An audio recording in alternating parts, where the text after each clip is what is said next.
ถ้าหากว่าอบตครับไม่ยินยอมที่จะออกให้ โดยเขากล่าวว่าไม่ใช่กิจกรรมควบคุมนะครับมันจะเป็นคำพูดปากเปล่าครับอืม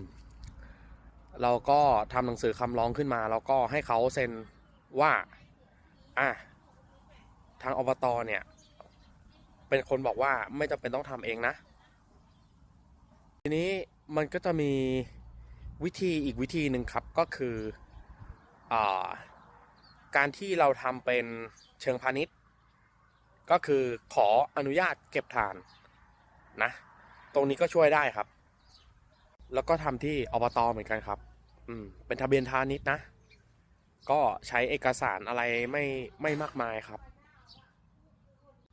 ซึ่งในส่วนของการดำเนินการนะครับถ้าเกิดว่าใครไม่ค่อยเข้าใจก็คอมเมนต์ถามนะครับเดี๋ยวทำคลิปให้อีกทีหนึ่งนะ